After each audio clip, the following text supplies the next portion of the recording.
Hi guys, in this video, I'll do unseen text analysis and essay outlining for IB English A, Literature Paper 1. The paper is from the November 23 exam. I hope this video can give you an insight on your English A revision. Then let's give it a go. All right, let me start with the first unseen text.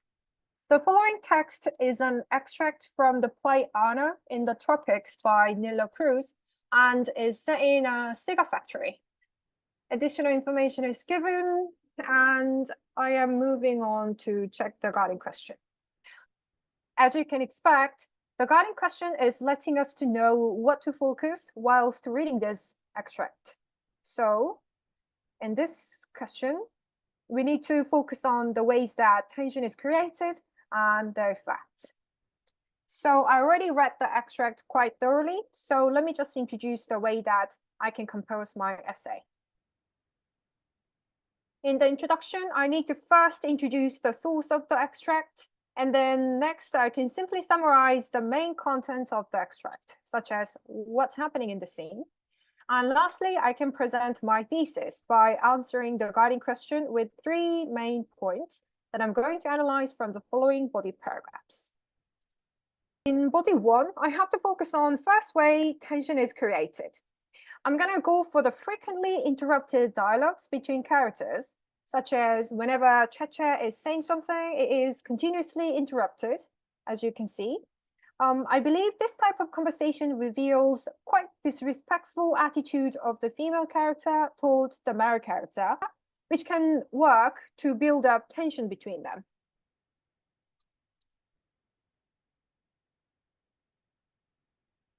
My second body is going to focus on the different way that tension is created. Especially for this one, I'm going to analyze the judgmental and disregarding tones used by female characters. As my quotes present, they include quite disrespectful and disregarding tone, and I believe they are revealing the tilted power dynamic between female and male characters. Lastly, I can analyze the adoption of cliffhanger at the end of the scene. As you already have read, the scene finishes with a very unexpected ending. Male characters simply leave without having further conversation with female characters or even saying goodbye by leaving them. I reckon that through this, the writer intends to intensify the tension between the characters that is not actually resolved.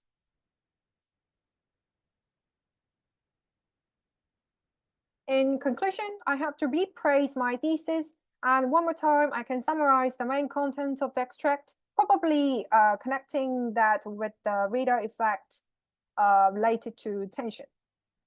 Next unseen text is an extract from the memoir Gone by Min King.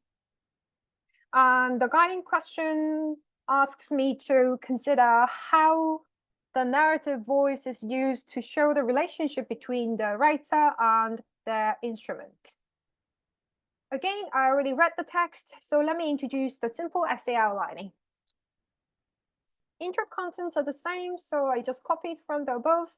Let me move on to body 1. Obviously, it's predictable that we have to focus on different ways that narrative voice is used to show the relationship between the writer and the instrument in this text. So I'm going to focus on 3 different ways that narrative voice is used. First, I chose to analyze the narrative voice of you and how it vividly engages readers to resonate with the mesmerization and admiration that the instrument violin brings to the writer. So especially, I'm going to mainly focus on the appearance description. To support the point, I brought quotes and found the literary devices that I'm going to analyze: metaphor, personification, organic imagery, symbolism, quite a few I can analyze. For body 2, I stick to the same narrative voice of you, but this time it has a different purpose. The second way that you is used is to grasp the writer's deeply fascinating experience of actually playing the instrument. So to achieve the purpose, I wrote different quotes and literary devices, allusion, metaphor, superlative, things like that. Lastly, a different type of narrative voice is used, which is I. I directly appeals to the very personal and strongly attached feeling that the writer holds towards the instrument. To support this point, I can analyze rhetorical questions such as these, and oxymoron, similar, diction, all those things. In conclusion, I'm going to finish my analysis by repraising the thesis and summarizing the main content one more time, and putting some reader effects as well. Yes, that's the end of very simple unseen text analysis and essay outlining for English A Literature Paper 1. I hope it was a bit of help for your English literature revision. Thank you. Bye.